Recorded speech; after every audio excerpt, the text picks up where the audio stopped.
ठीक है। एक्सला पे जो पहली लुई चौदहवें फ्रांस का जो शासक था, इसकी विस्तारवादी नीति के तहत लड़े गए युद्ध में प्रथम युद्ध था डेवोल्यूशन युद्ध। इसके तहत इसका समापन होता है एक्सला सापे की संधि। किसका? एक्सला सापे की संधि से। फिर आता है निस्तार की संधि। ये रूस का जार होता है पीटर महान, जो पश्चिम की ओर समुद्र की, रूस की स्थिति देखेंगे तो पश्चिम की ओर ये समुद्र का एक बंदरगाह या स्थल प्राप्त करना चाहता था। समुद्र प्राप्त करने के लिए जो स्थल से समुद्र की ओर, तो इसका स्वीडन से 21 वर्षों का युद्ध होता है। 21 वर्षों के युद्ध की समाप्ति जो देखने को मिलती है वो होती है निस्तार की संधि में। तो उसके बाद है पेरिस की संधि। पेरिस की संधि होती है 1763 में। यूरोप की शक्तियों के बीच चलने वाला, यूरोप की जो शक्तियाँ हैं उनके बीच चलने वाला सप्तवर्षीय युद्ध 1756 से 63 के बीच में। सप्तवर्षीय युद्ध 1756 से लेकर 63 के बीच में। ठीक है। अब इसमें यूरोप की शक्तियाँ कैसे बढ़ती, यानी ये सप्तवर्षीय युद्ध हुई है जो अमेरिका के क्रांति में आप देखते हो, जब इसकी समाप्ति होती है तो फ्रांस से क्या कनाडा उपनिवेश शुरू हो जाता है। तो मेन लीडर तो फ्रांस था और एक था आपका इंग्लैंड। फ्रांस का जो साथ देते हैं वो ऑस्ट्रिया देता है, रूस देता है, पोलैंड देता है, स्वीडन, स्पेन और सैक्सनी। लेकिन इंग्लैंड का केवल एक दोस्त था, वो उसका नाम था पर्सा। ये पेरिस की संधि के अंदर इन दोनों के बीच में होती थी। अब पेरिस की संधि एक 1763 की है, एक 1783 की है। ठीक है, ध्यान रखना। 20 साल बाद फिर होती है पेरिस की संधि। ये भी किसके, इंग्लैंड और किसके बीच में, यूएस का जो उपनिवेश होता है उन दोनों के बीच में होती है। और इससे क्या होता है, अमेरिकी स्वतंत्रता संग्राम का अंत यानी क्रांति का अंत होता है 3 सितंबर 1783 के अंदर। ठीक है। इसमें जो सेनापति होता है अंग्रेज लॉर्ड कॉर्नवालिस, वो हाथ से हथियार डाल देता है, तो उन दोनों के बीच में संधि होती है। बाद में वहाँ का जो शासक होता है वो वहाँ पे संधि का समर्थन करता है। ठीक है। फिर कैंपो फार्मिया की संधि 1797। कैंपो फार्मिया की संधि किसकी, कैंपो फार्मिया की संधि। कैंपो फार्मिया की संधि नेपोलियन बोनापार्ट ने ऑस्ट्रिया को पराजित करने के बाद 17 अक्टूबर 1797 कब 97 और अक्टूबर। ठीक है, 17 अक्टूबर 1797 में कौन सी, कैंपो फार्मिया की संधि। किसने, नेपोलियन ने किसको पराजित किया था, ऑस्ट्रिया को। उसके बाद एमिन्स की संधि।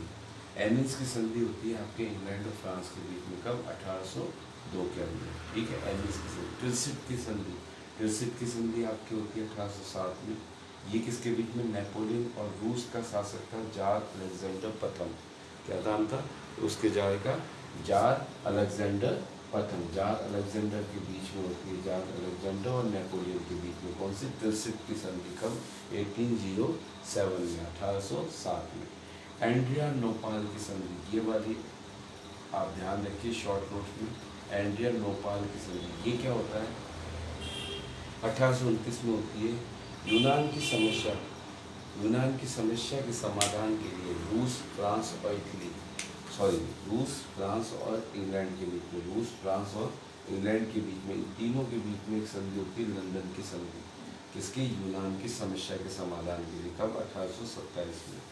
लेकिन इस लंदन की संधि जो ये तीनों तैयार करते हैं, उसके बाद इस संधि को मान्यता देते हुए, यानी उस संधि पर हस्ताक्षर करने के लिए किसको विवश किया जाता है, आपके तुर्की सुल्तान को।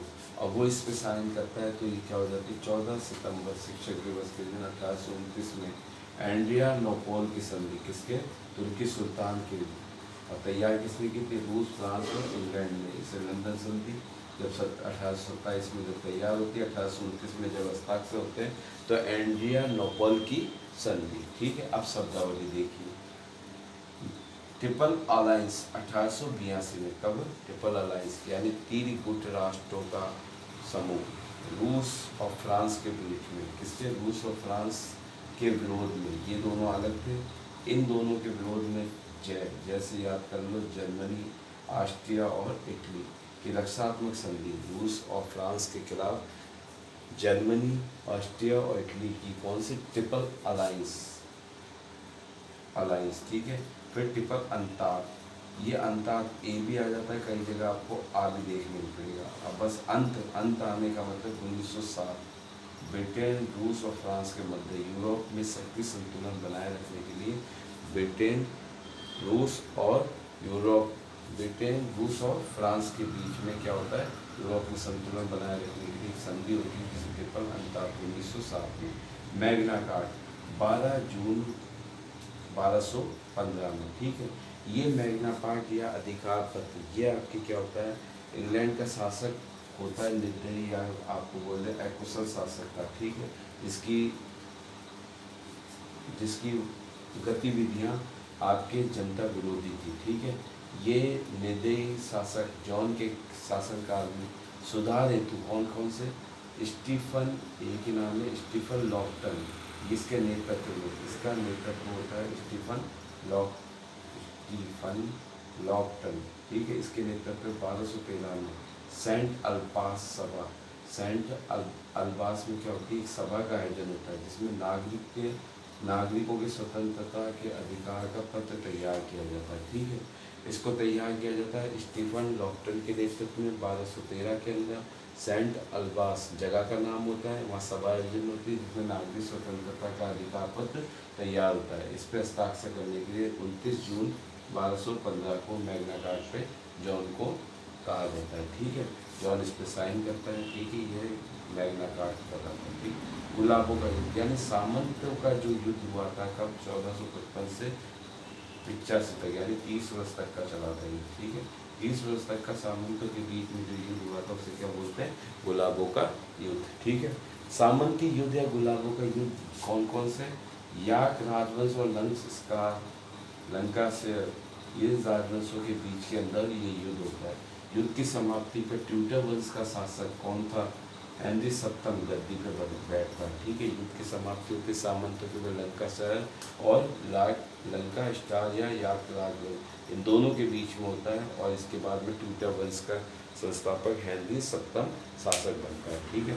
संत बार्थोलोमियो दिवस, संत बार्थोलोमियो के दिवस के ऊपर क्या होता है, गिरजाघर के अंदर घंटियाँ बजती, कहाँ पर, पेरिस के अंदर, यानी वो एक संकेत मात्र होता है किसके लिए, उपद्रवियों के लिए, कि आप प्रोटेस्टेंट कैथोलिक क्या करें, प्रोटेस्टेंटों को मारें।